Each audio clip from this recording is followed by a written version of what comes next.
नमस्कार, मैं कंचन MNS news live में आप सभी का स्वागत करती हूँ। आइए देखते हैं आज की खास खबरें। प्राइवेट हॉस्पिटल 12 घंटे बिलखते रहे परिजन, 12,000 देने के बाद ही सौंपा शव।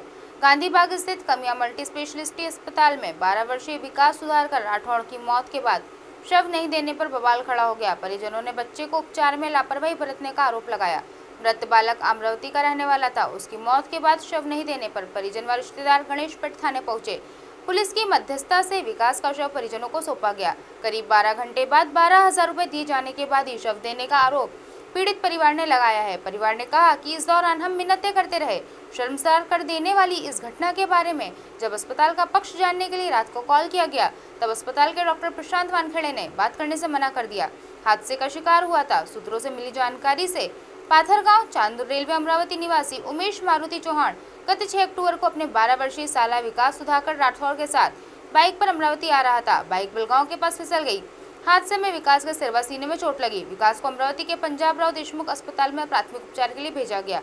उसकी हालत को देखते हुए उसे नागपुर भेज दिया गया। अमरावती से एक एम्बुलेंस चालक को नागपुर के एम्स अस्पताल में पहुंचाने को कहा गया। वह 2,000 रुपए में एम्बुलेंस से लेकर नागपुर आया। परिजनों का आरोप है कि वह एम्स के बजाय उक्त अस्पताल में कमीशन के चक्कर में लेकर गया। विकास के साथ आए लोग ग्रामीण क्षेत्र से थे। उन्हें नागपुर के बारे में ज्यादा पता नहीं था। 46,650 रुपए देने के बाद 55,000 का बिल विकास को गत 7 अक्टूबर को दोपहर करीब 1 बजे अस्पताल से लाया गया था। मंगलवार की सुबह करीब 4 बजे विकास की मौत की खबर परिजनों को दी गई। विकास के पिता ऑटो चालक हैं। इसके बावजूद परिवार ने करीब 46,650 रुपए बिल का भुगतान किया। इसके बाद परिजनों को करीब 55,000 रुपए का बिल थमा दिया गया। आरोप है कि उसकी मृत्यु के बाद दवाइयों की चिट्ठी भी लिख कर दी। कार्यवाही की मांग के लिए शव को लेकर जब बवाल खड़ा हो गया, तब गणेशपेट के द्वितीय पुलिस निरीक्षक बी राउत, पीएसआई मनीषा गौड़ व अन्य कर्मचारियों को अस्पताल पहुंचकर मामला शांत कराना पड़ा। विकास का शव 5 बजे मेयो में पोस्टमार्टम के लिए भेजा गया। विकास के मामा नरसिंह जाधव ने आरोप लगाते हुए कहा कि उनके भांजे की जान एम्बुलेंस चालक और डॉक्टर के लापरवाही से चली गई। बिल के चक्कर में करीब 12 घंटे बाद शव को दिया गया, वह भी 12,000 रुपए देने के बाद। अस्पताल के खिलाफ कार्रवाई की मांग जाधव द्वारा की गई है। हाँ, बालक के परिजन थाने में आए थे। मृत बालक के परिजन व रिश्तेदार थाने में आए थे। पुलिस का दस्ता अस्पताल में गया था। उसके पश्चात बालक का शव पोस्टमार्टम के लिए मेयो अस्पताल भेजा गया। आगे की छानबीन की जाएगी। मनीषा गौड़, उप निरीक्षक गणेशपेट थाना। बारिश के साथ कन्हान नदी में फिर घुली फ्लाई ऐश। पिछले 2 दिनों से बारिश जारी होने के खापरखेड़ा औष्णिक विद्युत केंद्र के फ्लाई ऐश तालाब से फ्लाई ऐश स्लरी का ओवरफ्लो फिर से शुरू हो गया है। इस बार Kanhan water treatment plant intake well के पास जमा हुई फ्लाई ऐश साफ दिखाई दे रही है। वारेगांव ओवरफ्लो पॉइंट से फ्लाई ऐश स्लरी का ओवरफ्लो विसर्जन कोलार नदी में बहकर आती है और कन्हान नदी में मिलती है। कन्हान जल शुद्धिकरण केंद्र नदी में घुली फ्लाई ऐश पर प्रक्रिया नहीं कर सकता है, इसलिए नदी के दाएं किनारे पर स्थित कच्चे पानी का पंप बंद करना पड़ा है। असर यह हुआ है कि 35% पंपिंग पूरी तरह रोक दी गई है। कन्हान जल शुद्धिकरण केंद्र से अब आंशिक पंपिंग की जा रही है। ऐसे में नागपुर शहर के उत्तर पूर्व और दक्षिण नागपुर के Ashinagar zone, Nehru Nagar zone, लक्कड़गंज zone और सतरंजीपुरा जोन में 28 जलकुंभ क्षेत्र में जलापूर्ति प्रभावित हुई है। मनपा द्वारा फ्लाई ऐश संदर्भ में केटीपीएस के संबंधित अधिकारियों को इस घटना की जानकारी दी गई है। उपाय योजना नहीं किए गए। बारिश शुरू होने के बाद इस तरह की घटना लगातार हो रही है।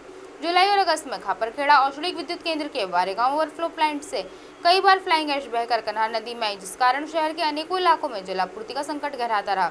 इस संकट के बावजूद केटीपीएस ने इसे रोकने के लिए कोई उपाय योजना नहीं किए। ऐसे में बार बार शहर की जलापूर्ति बाधित हो रही है। खासकर कन्हान नदी का पानी प्रदूषित हो रहा है। मानव जीवन के लिए बड़ी त्रासदी साबित होने की चर्चा है। इसके पहले खापरखेड़ा औष्णिक विद्युत केंद्र पर हो चुकी है कार्यवाही। कन्हान नदी को प्रदूषित करने के मामले में खापरखेड़ा औष्णिक विद्युत केंद्र पर कार्यवाही हो चुकी है। महाराष्ट्र प्रदूषण नियंत्रण मंडल ने खापरखेड़ा औष्णिक विद्युत केंद्र की 25 लाख की बैंक गारंटी जब्त की थी। राख मिश्रित पानी के निष्पादन की समुचित व्यवस्था नहीं करने को लेकर एमपीसीबी ने इसके पहले ही खापरखेड़ा औष्णिक विद्युत केंद्र को चेतावनी दी थी। आक्रोश, जल संकट को लेकर हुआ हंगामा, लक्कड़गंज जोन को ठोका ताला।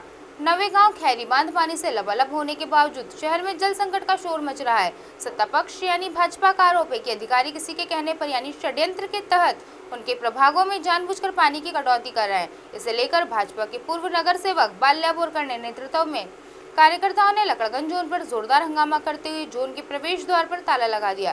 काफी देर तक इसे लेकर तनावपूर्ण स्थिति बनी रही। तत्पश्चात जोन अधिकारी ने 3 दिन में समस्या का समाधान करने का आश्वासन दिया। बाल्या बोरकर ने चेतावनी दी कि 3 दिन में प्रभाग 23 में जल संकट का निवारण नहीं हुआ तो वह 17 अक्टूबर से जोन कार्यालय के बाहर अकेले आमरण अनशन करेंगे।